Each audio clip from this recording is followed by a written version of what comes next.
नमस्कार दोस्तों, आज की हमारी वीडियो का टॉपिक है ASC block versus red clay brick. यानी कि बिल्डिंग कंस्ट्रक्शन में एएससी ब्लॉक अच्छा होता है या फिर रेड क्ले ब्रिक अच्छा होता है। आज हम इसके बारे में जानेंगे। तो चलिए सबसे पहले जान लेते हैं एएससी ब्लॉक का फुल फॉर्म क्या होता है। एएससी ब्लॉक मतलब autoclaved aerated concrete. ASC block light weight होता है, साथ ही साथ यह इजी हैंडलिंग भी होता है। एएससी ब्लॉक का डायमेंशन होता है वह होता है 600 mm into 250 mm into 150 mm। अब हम इन दोनों के वेट कंपैरिजन की बात कर लेते हैं। एक एएससी ब्लॉक का वजन होता है वह होता है 14.20 kg, जबकि एक एएससी ब्लॉक के आयतन में 8 ब्रिक आता है। इन 8 ब्रिक का वजन जो होता है वह होता है 35.07 kg। जैसा कि हमने देखा, ब्रिक का वेट एएससी ब्लॉक से 2 टाइम ज़्यादा होता है। तो इसलिए अगर हम एएससी ब्लॉक का यूज बिल्डिंग बनाने में करते हैं तो स्ट्रक्चर का डेड लोड कम हो जाता है। एएससी ब्लॉक पानी में नहीं डूबता है क्योंकि इसमें वॉइड्स होते हैं। एएससी ब्लॉक पानी के ऊपर तैरता रहता है, जबकि रेड क्ले ब्रिक हैवी होने के कारण पानी में डूब जाता है, जैसा कि आप इस चित्र में देख सकते हैं।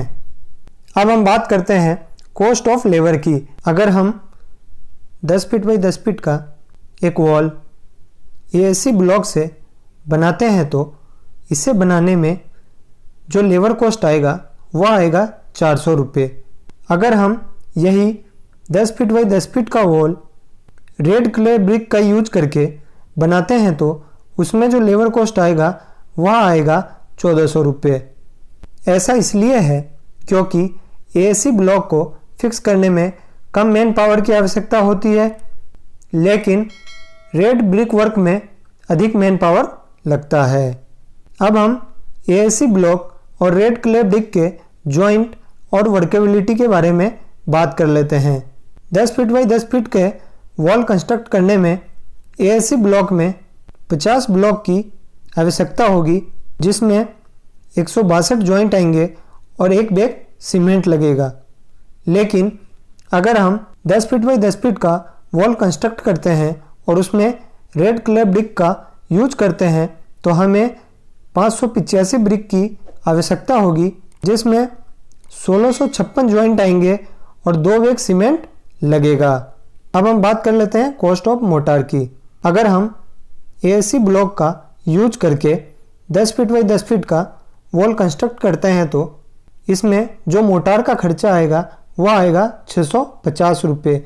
लेकिन अगर हम 10 फीट बाई 10 फीट का वॉल रेड क्ले ब्रिक से बनाते हैं तो इसमें जो मोटार का खर्चा आएगा वह आएगा 1350 रुपये। अब हम बात कर लेते हैं वायरिंग एंड प्लम्बिंग की कि wiring and plumbing ASC block में ज़्यादा आसान होता है या फिर रेड क्ले ब्रिक में। तो चलिए सबसे पहले देखते हैं एएससी ब्लॉक के बारे में।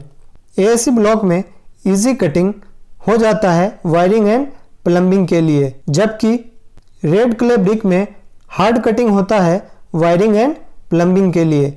अब हम बात कर लेते हैं कि एएससी ब्लॉक और रेड क्ले ब्रिक का साइज मार्केट में कौन कौन से अवेलेबल है। एएससी जो ब्लॉक है उसका साइज मार्केट में 600 mm into 200 mm into 100 mm, इसके बाद 600 mm into 200 mm into 150 mm, इसके बाद 600 mm into 200 mm into 200 mm, इसके साथ ही 600 mm into 200 mm into 225 mm। यह 4 साइज एएससी ब्लॉक का अवेलेबल है मार्केट में। अब हम बात करते हैं रेड क्ले ब्रिक का।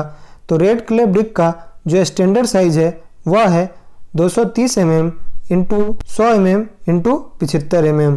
यह जो साइज है चाहे वो एएससी ब्लॉक का हो या फिर रेड क्ले ब्रिक का, यह size company to company vary करता है, यानी कि यह साइज कंपनी के अकॉर्डिंग थोड़ा बहुत ऊपर नीचे हो सकता है। अब हम बात कर लेते हैं एएससी ब्लॉक और रेड क्ले ब्रिक की ड्राई डेंसिटी की। तो सबसे पहले देख लेते हैं क्लास 1 के लिए।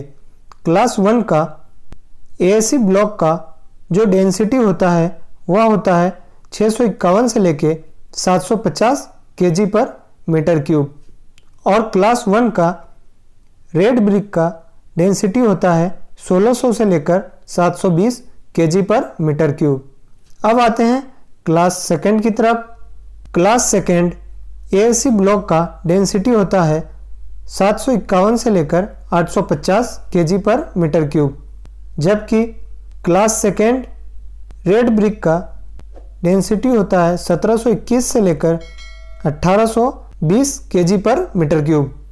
क्लास 3 के एएससी ब्लॉक का डेंसिटी होता है 851 से लेकर 1000 kg पर मीटर क्यूब, जबकि क्लास 3 का रेड ब्रिक का डेंसिटी होता है 1821 से लेकर 1920 kg पर मीटर क्यूब। अब हम बात करेंगे कंप्रेसिव स्ट्रेंथ की। एएससी ब्लॉक का कंप्रेसिव स्ट्रेंथ होता है 5 न्यूटन पर mm², जबकि रेड ब्रिक का कंप्रेसिव स्ट्रेंथ होता है 3.5 न्यूटन पर mm²। अब आते हैं अगले पॉइंट की ओर, जो कि है water absorption ratio. ASC block का वाटर अब्जॉर्प्शन उसके खुद के वेट के 10% से ज़्यादा नहीं होना चाहिए, जबकि रेड ब्रिक में वाटर अब्जॉर्प्शन रेड ब्रिक के खुद के वेट के 20% से ज़्यादा नहीं होना चाहिए। एएससी ब्लॉक 4 घंटे तक फायर रेजिस्टेंस रह सकता है, जबकि रेड ब्रिक सिर्फ 2 घंटे ही फायर रेजिस्टेंस रह पाता है। अब हम एएससी ब्लॉक और रेड ब्रिक के टेक्निकल पॉइंट के बारे में बात कर लेते हैं। एएससी ब्लॉक का यूज वहाँ करना चाहिए जहाँ पर हाई राइज बिल्डिंग बन रहा हो, क्योंकि इससे टोटल डेड लोड कम हो जाता है, जबकि रेड ब्रिक का यूज हम लोड बेरिंग और नॉन लोड बेरिंग वॉल दोनों में ही किया जा सकता है। अब देखते हैं मेसनरी वर्क एस पर IS 6041-1985 के अनुसार जो मिनिमम थिकनेस होनी चाहिए लोड बेरिंग वॉल्स की, वह है इंटरनल वॉल्स के लिए है 150 mm और एक्सटर्नल वॉल्स के लिए है 200 mm। For non load bearing walls के लिए मिनिमम इंटरनल वॉल थिकनेस है 100 mm, minimum external wall thickness है 150 mm। अब हम एक इम्पोर्टेंट पॉइंट की बात करते हैं जो कि हमेशा ध्यान रखना चाहिए।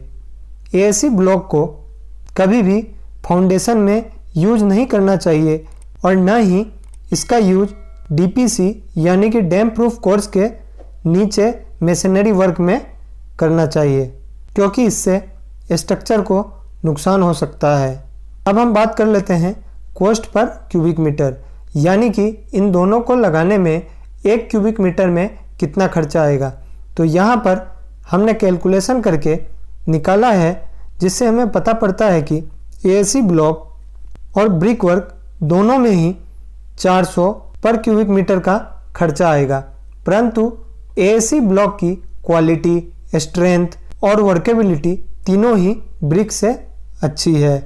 तो अब आपको पता चल गया होगा कि आपको एएससी ब्लॉक यूज करना ज़्यादा अच्छा है या फिर रेड ब्रिक यूज करना। अगर फिर भी आपका कोई प्रश्न हो तो नीचे कमेंट कर दे ताकि मैं उसका जवाब दे सकूं। आपको ये वीडियो कैसी लगी? वीडियो पसंद आया हो तो वीडियो को लाइक करना और चैनल को सब्सक्राइब करना ना भूलें।